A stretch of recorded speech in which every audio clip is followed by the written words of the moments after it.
What's going on, nerds? Welcome back to Comic Book Nerd Nation, episode number 79.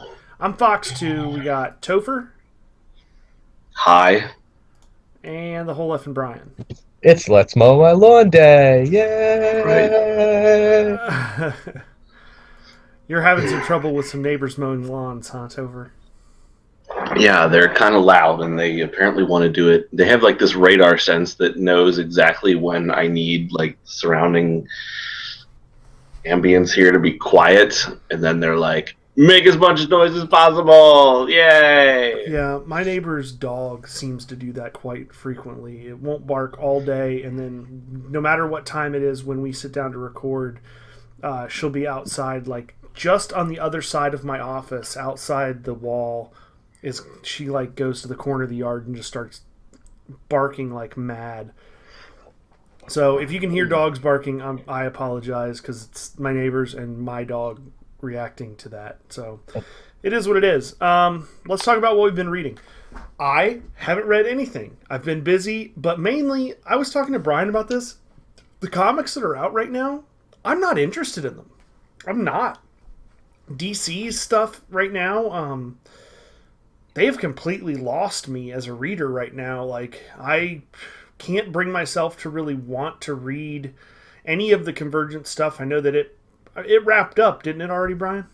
Yeah, it's so bad. We'll cover that in your what you've been reading section. But yeah, I read issue 0 of Secret Wars. I'm mildly intrigued. I'm not a big Marvel reader, but with no DC options that really are appealing to me, I think that I may switch over and read some Marvel stuff with the Secret Wars going on.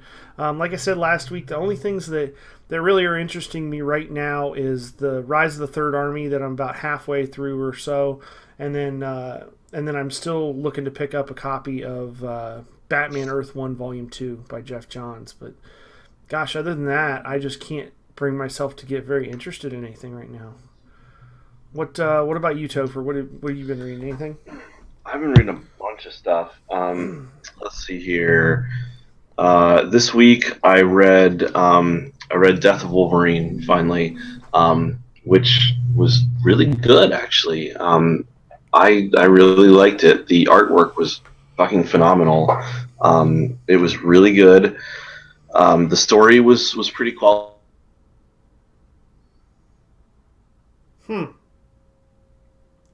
We seem to have this issue with him every week. It looks like we just lost Topher, and he's doing like the 90s pose. Huh? All right, well, we'll jump over, Brian. We'll just try and continue and see if he rejoins us. What have you been reading? So, as you said, Convergence has ended, and it was shit. That's the bad book. It ended so bad. Like, it's just like, it just felt like a filler. Like, it just didn't, like, there was no point to it to me. How did it end? Spoilers in case Okay. anybody hasn't read So, it. But I really don't care because I'm in not the going to read it. if you've been reading, anybody out there, if you've been reading Convergence, you know that first they were brought to this planet by Brainiac, then this guy Telos, who was Brainiac's servant, started controlling everything and having all the cities fight to the last city survived, and those would be the ones who would be placed back into the multiverse.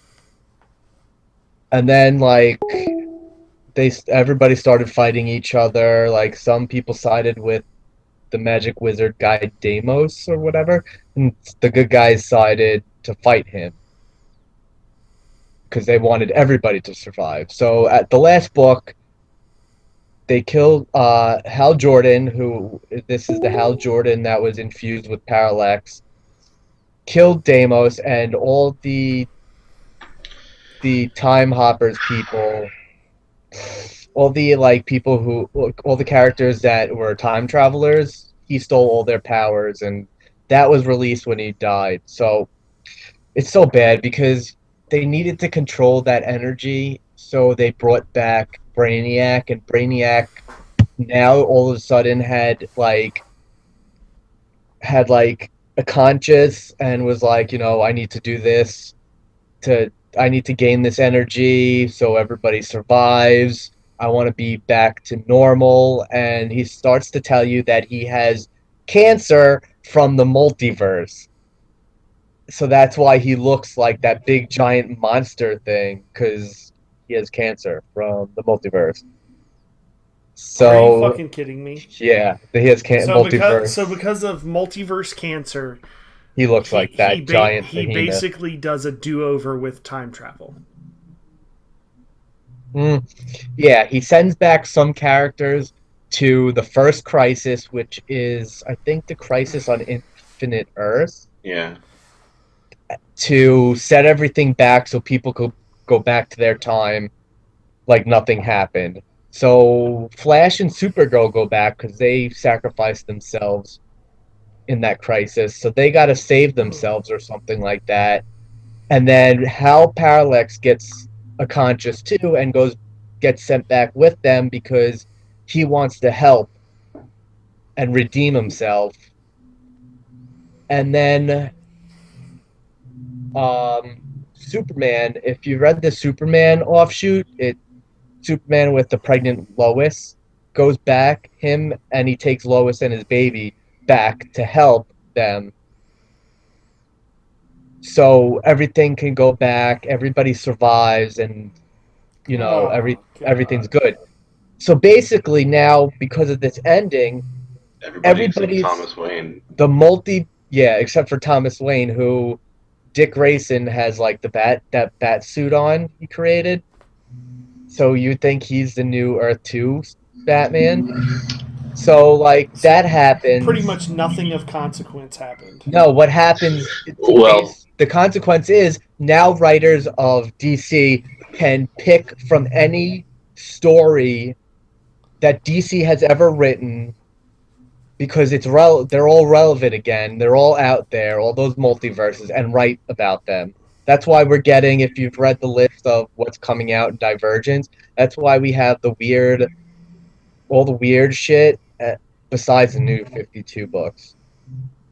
New 52 characters. And then at the end, like, they recreate the planet that they were on and give it life again, and they find if you finish Future's End, they find the Earth 2 refugees and bring them to the planet to start the new Earth 2, which is in the same universe as the New 52 character. I don't like it. It just smells cheap to me. No, they went back to their own universe. Did they? Yeah. That's what you. Oh, I thought. Yeah, they went back to. No, he put them back in their old universe, and that was the new Earth. And Green Lantern's power was back after Earth 2. Green Lantern's power was back after Talos and Brainiac left, because the planet was no longer under their control. So he caused the planet to sprout new plant life and regrowth and everything, and then that planet became the Earth for that universe. Captain Planet, he's a hero. So yeah, I read Convergence this week. I got up and finished it. Yeah, it was all right. I wish I had known when I was reading it, or when I started buying it, since I bought the whole fucking thing. I wish I had known at the time that it wasn't really. I know it started out with the Earth 2 heroes, but it really was Earth 2 World's End Part 2. Yeah. It wasn't the New 52 characters made an appearance, and they just kind of watched from afar. They did whoever's down there can. Yeah, for the last 3 issues, it just showed Superman and the Red Lanterns and some other people floating out in space, go looking at the planet, as it's threatening to pop through into their universe, and they're like, "Oh no, we can't interfere with this shit. It's too strong. It'll mess things up. We just hope they got it under control." And then every once in a while, I would cut back to them, standing there watching in space with some giant stone dude who I guess is kind of like the Watcher. Yeah, he was in that Superman event, Hell on Earth. Mm-hmm. And he just kind of stands back there and looks and he goes, I can't see a future. And then all of a sudden he's like, oh, now I see. He's like, the multiverse is dying. And then he like breaks apart and they're like, oh shit, everything's going to hell. And then they're like, oh, no, just kidding. It's all better. And yeah, I don't like the story itself was okay. Like the whole, Sounds did hokey anything as fuck. I didn't like it when I first started reading it. By the time I finished it, I'm like, okay, like this wasn't so bad. Like I didn't know the characters, but by the end of the story, I was kind of interested in what they were doing. I was like, okay, how is this going to play out? Like there was a really cool interaction between Thomas Wayne and he and Dick Grayson of Earth 2 go to like another Gotham and find Alfred and Batman, and it's Bruce, and like like there was actually kind of a really cool scene. I actually liked that whole interaction, and it had some decent moments, but yeah, overall, like it was just the Earth 2 heroes getting a new Earth after their world was destroyed, and that's basically the entire plot of the book. So I mean, like, it had a point and it got where it was going, and it wasn't earth shattering, no pun intended, for for anything, and especially for the New 52 people. But I mean, it was an okay story. The thing I still didn't like though was, and I still don't get this, I didn't like how they never show like who these other people are or like where they're from. Like when he meets this other Batman, which Batman was that? There's a Superman and a Lois with a kid. Like you said that you apparently know where that comes from. I had no idea where the fuck that comes from. Like they keep showing all these other heroes, and I keep wondering, okay, are any of these the real one? Are any of these the Earth 1, like the actual ones we know, the New 52 people? Like, and I guess the answer was no. And then that was what I didn't understand. In the end, you have, towards the end, you have Superman and all the New 52 people watching from outer space. But did New 52 ever have a city on Talos? Like, I thought from reading the first one, in the end, that there was a current city, either Metropolis or Gotham, that was supposed to be in the mix, but they never ever mentioned it ever. Did you read Future's End? Nope. That's why, because in Future's End, you know how when they start off Convergence, Telos is saying how Brainiac has disappeared, and then you see him when they first channel Brainiac, when they're in the core of the Earth, he's in like this ball. Right. If you read Future's End, Earth, the New 52 Earth stops Brainiac and puts him in Mr. Terrific's little ball. They put him in his balls, and they trap him. That's why there's no New 52 Earth in there. Okay, I could have sworn there was one in the list in like the Zero issue. But, the other thing that I didn't get where the hell they all were. I kept waiting for them to make an appearance, and so like I was kind of disappointed when they never showed up. It felt like kind of a letdown, like a misdirection. The other misdirection thing I don't get is that comic companies keep touting these big events, like, but then the premise of them never plays out. Like, like AVX, Avengers vs. X-Men, was an okay series. Sure, they fought a little bit, but by the third issue, you could tell it was no longer the Avengers fighting the X-Men. It was the Phoenix Force coming back to Earth and a couple of X-Men getting powered. And then it was like the entire world versus the Phoenix, inside of a few issues. With that with that book, you remember Hope Summers was supposed to be such a big deal? Yeah. She's nowhere to be found in the past, like, few months, maybe longer. She's been in... X-Force. The X-Force. Yeah, but I don't know, after it changed over from the team with like Cable, Colossus, and stuff like that, I don't know if she's in that book.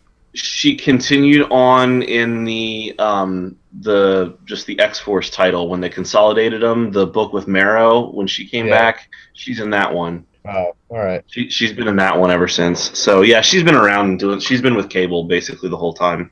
So yeah, she's still been around, but I mean, let's be honest, she is a more minor character. You know, I mean, like she's a big deal when the Phoenix is around, but now that the Phoenix is busted up and gone, you know, like she goes back to just being, you know, teenager who's kind of out of place. So I mean, like that one made sense, you know, where she went after that anyway. But like, you know, so by the third issue or so, it's no longer Avengers versus X-Men. Like the title of the series, like doesn't mean anything. The way they keep selling it, it doesn't even apply anymore. By the end of the book, there's no big like Avengers versus X-Men war, nothing like that. You know, I mean, there's a couple arguments they get into, and you know, mutants versus other people are at odds, but there's no like the event name never pays off for you, you know. And again, with Convergence, it's like this whole fight for your city, and they list all these cities. You know, like I'm sitting here looking at the Zero issue again. This whole fight for your city, who's who in Convergence, you know, all these different cities, and they list all these different things. And how many of them actually appeared in Convergence, other than like a single panel where they just show you like that they're there? Like nothing, abso-fucking-lutely nothing. And in the end, again, by the fourth issue, they're not even, you know, like Talos isn't even going along with it anymore, and the cities aren't fighting. And you know, like again, the whole premise of the whole thing, like let's put a few cities. They spent all this time setting up this contest. You're gonna fight, and one city will survive and go back to. No, they all did. Like that, they completely ditched that concept less than halfway through. Somewhat of a gimmick, maybe. I don't know if it's a gimmick because. Oh, it absolutely is. It's just a way for them to pitch something that will grab the reader's attention and ultimately the reader's dollars to come buy it because they feel like something's going to change forever. So, you know, drastically that they have to read all of this. And then ultimately they don't change anything, but they've already got your money because you bought it, and all you're left with is the memory of a shitty ass story. You know, I won't say that it's not a gimmick in this case, because I don't know, like, but at the same token, I do think that you can argue, like, if you really wanted to, and sometimes I feel like you really do want to, you could argue that every comic is a gimmick because they're a capitalist business. Their goal is to sell comic books. You know, like you can call any story the line they did. You pick the best storylines in history of comics. Like pick your favorite history, and I'm sure you could make an argument that it's a gimmick because they just did it to get you to buy the comic book. Well, yeah, of course they did it to get you to buy the comic book. They're a comic book company. But the difference is in those scenarios, at least they backed up the gimmicky marketing section or ploy or whatever you want to call it with a good story. You know, like you can call what's the big Green Lantern crossover? Blackest Night. You can call that a gimmick because they dragged everybody into it, but it's a great story at the end of the day. I wouldn't call it a gimmick. I would call it a money grab because they tried to tie every single thing they were doing. There were like 150 different books that supposedly tied into that they tried to. Or Civil War is another good example. You know, it ties everything together. Total money grab type situation. But at the end of the day, when you read it, it was a fantastic story. It had something to say. It told a wonderful story. It had impact on the universe. It had all the necessary elements to be something that lasts through time as one of the most memorable moments of Marvel. Versus Convergence, in a year, nobody's going to give a fuck what Convergence was. It's just like Original Sin. Just like Original Sin. Yeah. Nobody gives a fuck what Original Sin was. I agree with you to a certain point, but I guess for me, like, just because when is a bad story just a bad story, and when does it become a gimmick? And for me, I guess the difference is intent. You know, like when you always say gimmick, it always pisses me off for certain things because, like, you know, like sometimes they have an ambition and they go, we're going to write this and we think it's going to be really good. And it ends up not being good. But if they wrote it fully intent on telling a good story and it just didn't resonate with the audience and it ended up being a bad story, like, can you really call that a gimmick? To me, a gimmick is something that they're purposely trying to trick you with, and they're purposely trying to say, we don't care about the story. We're just doing this to get you to buy the book. Well, when they went into Convergence, they had to already know, like, who's going to be writing all the titles. They already knew what their post-Convergence titles were going to be. So clearly they knew that, like, there would be no lasting impact and that it would be just a free-for-all, like, yeah, you know, basically what we're going to do is let you write whatever you want to write, because Convergence is not going to have any real lasting, like, no one universe is going to be completely destroyed. I would argue that there is a lasting effect, though. Like, it restores them. It restores some aspects of the multiverse. It gives the Earth 2 heroes a new home. Like, so Earth 2 was destroyed in World's End. Okay, so how do they get a new planet? Where's their new home? Like, do you tell that story, or do you just start telling Earth 2 stories again? And hey, look, they're on a new planet. Well, how did they get there? Oh, we didn't tell that story. Like, well, you have to tell. Why couldn't that have been? Story. My point is, though, like, instead of taking that Earth 2 story, for example, and instead of taking that Earth 2 story and making it into a all-encompassing, the only titles we're going to release are Convergence. And the whole point of it is to give Earth 2 a new planet. Why does that need to incorporate all of those other universes that have nothing to do with Earth 2? Why does it need to replace all existing titles and releases of DC? Why does it need to completely take up everything that DC's offering? Just to tell that, why not just tell the Earth 2 World's Beginning story? Well, exactly. I heard that two things that I'm not sure are official, but I heard people saying that this was just a throwout. Like, they just wrote this and started printing it because this was going on in the middle of their move from New York to California. We've theorized that too. And then also because the other thing I heard was because I've read this for multiple years while New 52 was starting and going on, that people were absolutely upset with the New 52 because they wanted their old characters. They didn't want this new universe to read with new history and new attitudes for the characters. They wanted their old shit back.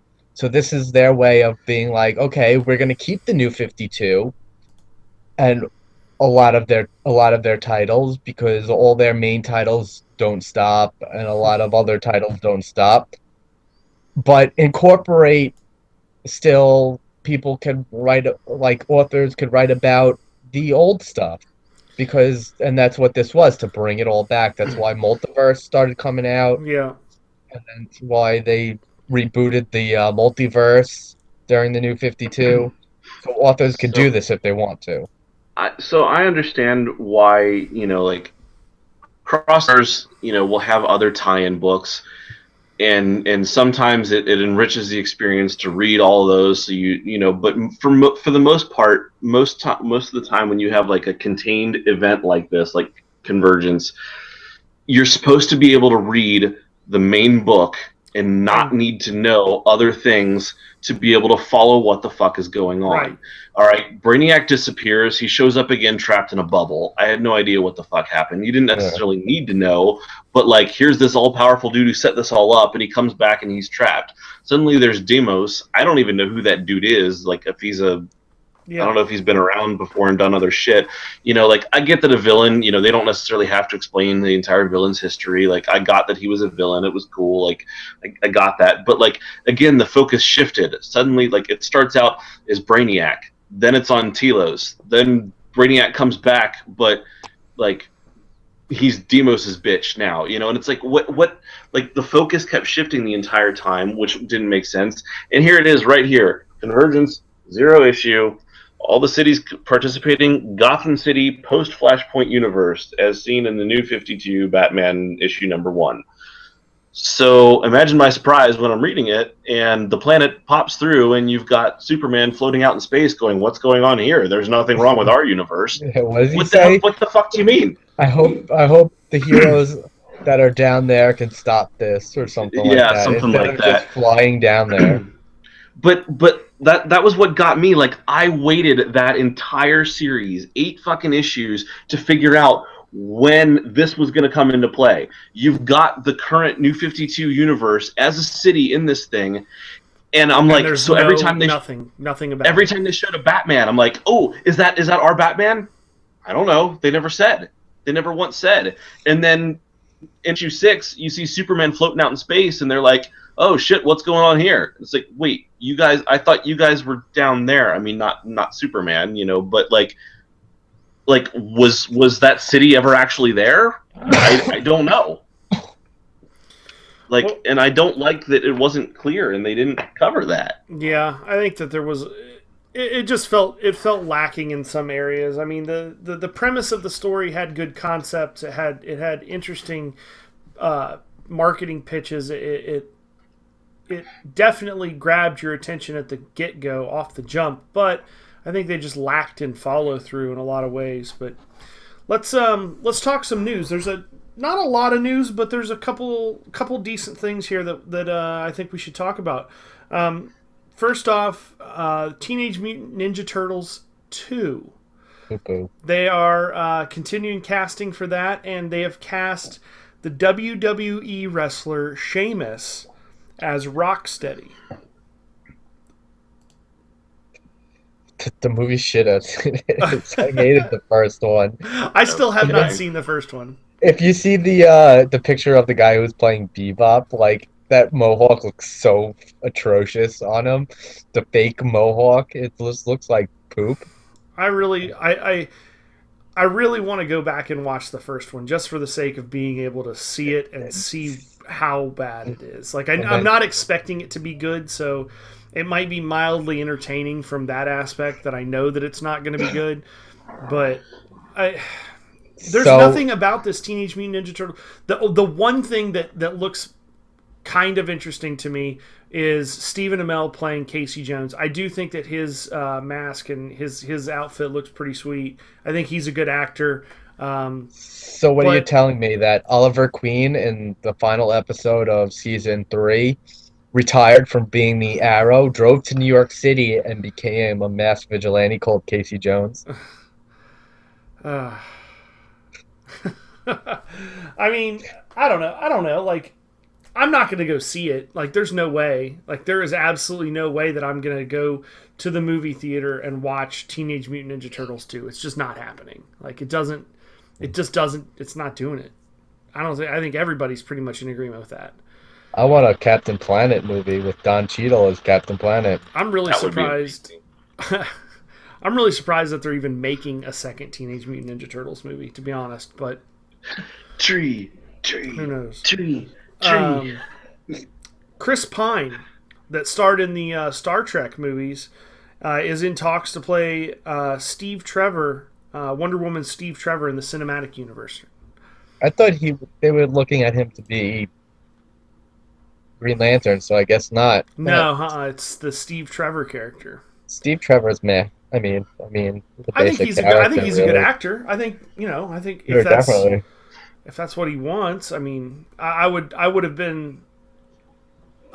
thought at first glance that he would be going for a more major role, like you said, something like Green Lantern. But I recognize the name Chris Pine more than I do Trevor. What the hell? Yeah. Steve Trevor, yeah. right? See, yeah, exactly. That was my initial thought too. Is like, wow, that's kind of a pretty secondary role. Although, depending on the importance of the Argus organization, Steve Trevor is like an integral portion of that. So I don't know. I guess it depends on the direction that they take the script as well. So, okay, I'm sure you guys have probably seen these. There's been a boatload of video footage and photos from the Suicide Squad set, the filming of the Suicide Squad movie. Two things that I want to talk about, first of all. One is the Joker's pink Lamborghini. I hate it. I think it with underglows. I think it looks like AutoZone exploded all over his several $100,000 Lamborghini. I think he rode right out of Fast and the Furious. I mean, it looks like, when you compare it to the Batmobile that we're going to talk about is in that movie, the two don't go hand in hand at all. Like, you have a Batmobile that looks like that, and your answer for a car for the Joker is a Lamborghini painted pink with neon lights underneath of it. Like, I just don't get it. I don't know what a good car for him would be, but I don't think that's it. Like, I could envision the Joker driving like a big pink and green like monster truck that he could just run over shit and cause chaos, not like a little fragile sports car with neon lights underneath. He's not like 17 years old street racing in Tokyo. Like, I don't get what they're going for look wise. It really seems odd to me. Topher, have you seen these pictures? I'm watching a video right now, actually in 4K, of some dude who recorded like the car driving down the street with Batman on top of it. Yeah, that's the next thing I wanted to talk about. Is there's been a lot of photos of a car chase scene, where it's got the Batmobile following the pink Lamborghini, and it has Batman at one point on top of the Lamborghini while it's driving. I mean, that's a pretty slick looking Lamborghini. I mean, I don't think it fits the Joker, but it's a sweet looking car. Yeah, I mean, again, if you were filming like a car or a movie about like street racing or something, sure, I get it. But the Batmobile's kind of sick looking, actually. The Batmobile looks great, I think. I don't know how he gets it down narrow hallways. Yeah, no kidding, that thing right? fucking It's like wide. 2 lanes wide. But the other question is, to what degree is Batman going to be in this movie? Like, it seems like they're pretty heavily invested in putting him in. I mean, if he's chasing what I would assume to be 2 of the main characters in the movie, I think Ben Affleck, Batfleck, if you will, is going to be a huge part of the Suicide Squad movie. Yeah, most of the shit that keeps coming out does seem to be centered around, Joker, Harley, and Batman. So, yeah. So I think there's going to be a very close. I think there's going to be a very close tie-in between the Batman v Superman movie, Dawn of Justice, and the Suicide Squad movie. I think there's going to be something that kind of very forcedly leads you into that Suicide Squad movie. I think that that's where we're going to see some of these, that laundry list of characters that we've talked about so many times. I think that's the direction that we're going to see some cameos that push us right into that Suicide Squad movie with Batman being such a huge part of it. I think that's where you're going to get your link. Can they not get a closed set for that? Like, I know that it's on the street, but I think they're doing it on purpose. I think they're absolutely doing it on purpose. You watch some of the videos, and it's how do you get a good shot of? Yeah, how do you get a good shot of that? Like, do the cameras not pick up like 40 million fucking people on the sidewalk all filming it with their cell phones? Yeah, I know, but just edit that shit out and post. That's amazing. It's amazing the stuff you can do with like Adobe After Effects and the Red editing software and stuff. I'm sure that's what they're doing. It's just they're letting people, because you look at that. I mean, and like you said, the streets are just absolutely lined with people just holding their cell phones up, filming this probably for hours, just to get one glimpse of a good shot or something like that. So, yeah, and also the cameras could be behind them. Or not behind them. Out in front of them, yeah. Way. I am sending you both. We could talk about this next week, but I'm sending you both a YouTube link on Facebook for the video of Joker's laugh and talking. Okay. I Yeah, heard that. I'll have to. I heard that the other day, actually. I'll have to What listen do you to it, think? but we can talk about it It next week. was. It was. I don't know. It wasn't bad. It was like low quality, so it was hard to tell. But like, Yeah. it sounded kind of spooky, creepy. Like I didn't hate it. Didn't sound like the Joker. The last did, and at some points when he changed his voice, but we'll talk about that next week when everybody's heard it. Yeah, I'm sure I'm gonna want to chime in on that. Speaking of Harley Quinn, like you said, Topher, that's been a huge focal point for all the set photos that have been coming out from Suicide Squad as Harley Quinn. Especially Well, her. the in response to that, the actress that plays Thea Queen in Arrow came out in an interview and said that for the Arrow series, they had huge plans for the Harley Quinn character, but it's came down from the DC execs. It looks like it is the day to mow the lawn. Apparently, my neighbor is now mowing the lawn too. So I'm sorry if that's loud as hell. Can't hear it. The apparently it came down from the DC execs.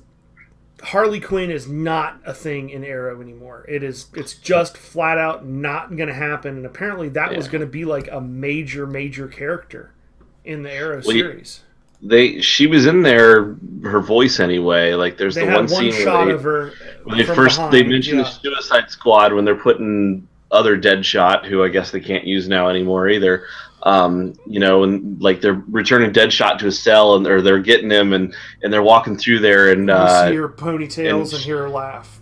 yeah, Say she something. makes reference to some, like, no, the last one we got was even crazier. She's something, blah blah blah, and then you can hear her laughing, and yeah, like you could tell they were setting up for something, and then it never paid off.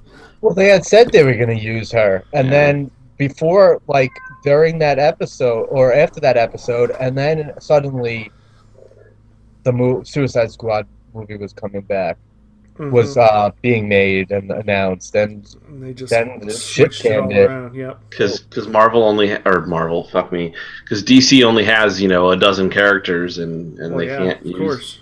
they can't just find one they haven't used yet. Yeah. It's stupid because like they do this on the TV show, but they have their what are they gonna shit on Barry Allen when they start making the Flash movie? Right. Are they gonna shit on Grant Gustin? Are they gonna shit on all those characters, his supporting characters? Is that show gonna be taken off the air? I mean, like, look at all these shows that they're starting to put out and all these repeat characters. It's like bullshit. It's like, you had something good that's great and you're gonna ruin it because of your fucking movies that you said weren't connected. They're not connected. They don't want. They're scared that the TV shows will do better than their movie because of their track record. It's possible. I mean, it's definitely possible. The DC television universe is hands down smashing it. I mean, way better than what Marvel's doing. Oh, yeah, part of it could be that they just don't want any overlap because they don't want to negatively affect, the success that they've got going on right now on the TV side of things. I mean, I don't know. The only good thing that Marvel has going, besides their movies, The Netflix is stuff. Netflix Yeah. so far. Yeah. I mean, and they're doing a good thing, and they're connecting everything, but they're not overflooding the cinema with characters. They did something right. I mean, Agents of S.H.I.E.L.D. sucks. Yeah. I thought the second half of this season of Agents of S.H.I.E.L.D. actually got a lot stronger. I've been enjoying it. I still don't say it's as good a show and on the level of Flash and Arrow, but Yeah. it's at least been worth watching and not just like, oh, I'm only watching this because I feel like I need to be current on everything. But like something like Daredevil, so far I'm not going to go ahead and say Jessica Jones is going to be good, Luke Cage and Iron Fist and all that shit, but Daredevil was great, and they did a good thing and connected the universe very, like, not like in your face, but they did it well. Like they mentioned, like one villain mentions the Avengers or something. and you see a newspaper article, and it's not like over the top, like you see aliens dead on the ground and shit like that at one point. But okay, another bit of news that I know that both of you are going to be very excited about, so try to contain yourselves. Dynamite will be releasing a Grumpy Cat miniseries this fall, along with daily digital comic strips that will appear online this summer. Are you fucking kidding me? Let's did see they here. already make a Grumpy Cat like TV movie? Am I excited about that? No. Oh my god. What is Oh my that? god. It came in a loot crate. It's The like a fact little that plush, he just it's a plush Grumpy randomly Cat. has a stuffed It happened to be animal it Grumpy happened to be Cat sitting up- just happens to be sitting right next to where he's recording this podcast. And I've got I'm my telling you right stack- now, if you're watching this, we did not set this up at that all. wasn't I didn't planned. even mention to him that I was going to be talking about this. We typically don't even discuss what news stories we're going to be covering. I usually just find some stuff, and unless they come to me with something that they really want to talk about, I just kind of throw news stories at them and get their opinions on the fly so that we get a live reaction type conversation. So the fact of the matter is, Topher has a Grumpy Cat within the proximity of his couch at all times. Not at all times. That is just disturbing. right now. It was in a loot crate or something. It came in one of them, and like I've got the pile of my loot crate sitting over here, and all the shit that I didn't know what the hell else to do with, is sitting in a pile over here. So he keeps So, it yeah, close to there you go. somewhere where he might take a nap. They're his podcast props. Yeah. Now my point is it's sitting over here because I was like, what the fuck do I do with this instead of actually, putting it somewhere else. Oh, God. Okay, and the last bit of news that we've got today to talk about is Fox has a new show that is slated to come out, or plans to come out, spring 2016, called Lucifer, based on a DC Vertigo comic series. The Christian organization 1 Million Moms has started a campaign to stop Fox's release of this show. I really hope that they don't succeed. For mainly the reason of, I think that it's freedom of creativity, freedom of speech. I don't think that their personal beliefs or opinions are more important than anybody else's personal beliefs or opinions. I mean, Clearly, you don't understand fundamentalist Christians. I mean, freedom of religion means they should be free to force their religion on you. I see. So, I see. Yeah. Well, apparently they're taking this, very seriously. I don't know what all they've queued up as far as their protest campaign goes, but they're pretty against this show Lucifer being on Fox. So don't watch it then. It's a That's what free I'm saying. fucking country. That's what I'm saying. Like, A, you don't have to buy cable. B, you don't have to turn your television on. C, if you choose to purchase that channel and turn your television on, you don't have to turn it to that channel at that time to watch it. So nobody's forcing your hand. Why does your view of that particular show mean that I can't choose to watch that show if I want to, or Topher, or Brian for that matter? Where was their petition when the Jesus movie came out? Where You was can't have it both ways.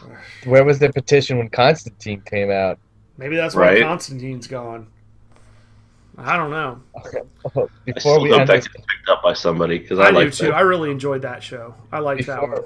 before we end this podcast, I just found something else that's pretty interesting. All right, drop it on us.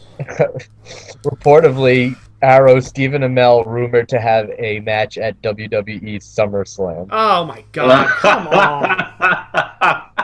Come on! Now, this past Monday, I still watch wrestling every so often because there's nothing I watch on Mondays, so I will put on Raw. So this past Monday's WWE Raw was the last Raw at Nassau Coliseum, which happens to be like 10 minutes away from me. And I was watching it, and this wrestler called Stardust, which if anybody watched wrestling during See, the 90s, do you like Gold Dust? It's his actual brother. No shit. It's Dustin Reynolds' brother, Cody. Nice. And he plays like a similar character, but he's like crazy and he something with the universe and shit like that. I don't know how to explain his character, but he stood on the railings. They have a padded railings. He stood on it and got into Stephen Amell's face, which was probably there because he was invited because he's in New York shooting TMNT. And he gets in his face and like Stephen Amell stands up and he's like, "Oh, like what? What are you gonna do?" So they had like an interview backstage with like the character Stardust, and he's like, "I'm calling out Steven's real persona, the Arrow, and shit like that." It's so bad. It was so bad. So now he's having a gimmick match. Horrible. Oh, it's supposed to be atrocious. It's wrestling. That's what makes it great. I mean, I don't watch it anymore, but like I'm like smiling through this entire story because that's awesome. Whose ratings like, that's supposed to help? That's exactly the kind of thing that like you would expect. People love when they do that you'd expect, and what makes it the cheesy, appealing thing that it is. What are you talking about? Wrestling's real. Wrestling. All right. Shit, I remember when like Kevin Eubanks, the guitarist from the Tonight Show band, went on Raw like fucking 15 years ago. Jay Leno was on WCW wrestling. Yeah. Dennis Rodman, Lawrence Taylor. All right. That's about it for this week on Comic Book Nerd Nation, the one place where we think wrestling's still real. I'm Fox too. We got Topher. So what I've been reading this week is... and the whole effing Brian. Bye-bye.